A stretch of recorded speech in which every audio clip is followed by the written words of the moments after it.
महाराष्ट्र गेल्या काही दिवसांपासून गुन्हेगारी आणि राजकारण यांच्यातील संघर्षानं ढवळून निघालाय।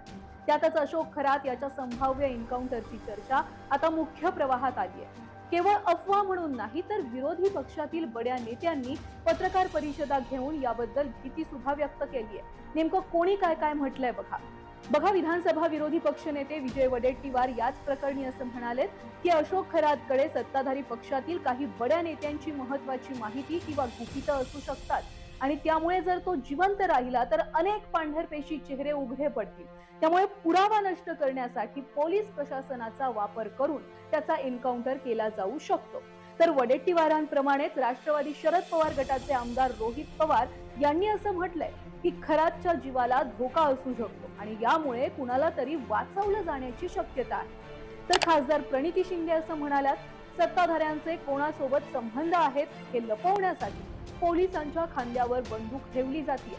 खरातचा एन्काउंटर होणं म्हणजे लोकशाही आणि न्याय व्यवस्थेचा खून करण्यासारखं आहे। तर सामाजिक कार्यकर्त्या तृप्ती देसाई यांनी सुद्धा अशाच प्रकारे अशोक खरात याच्या एन्काउंटरची भीती व्यक्त केली आहे। पण अशोक खरातचा एन्काउंटर नेमक्या कोणत्या कारणांसाठी केला जाऊ शकतो?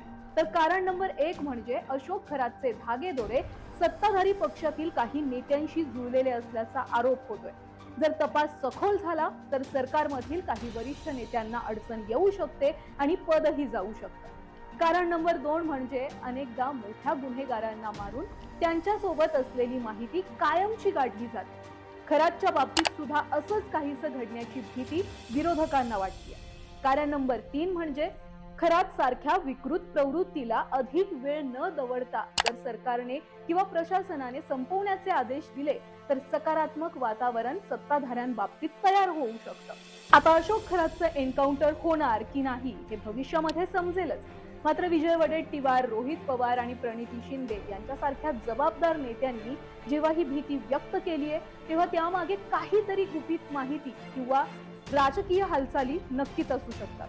न्याय व्यवस्थेवर विश्वास ठेवणाऱ्या समाजामध्ये गुन्हेगाराला कायद्यानुसार शिक्षा होणं अपेक्षित असतं। एन्काउंटर ही पद्धत लोकशाहीला घातक ठरू शकते असा सूर या सगळ्यांच्याच विधानातून आता उमटतो।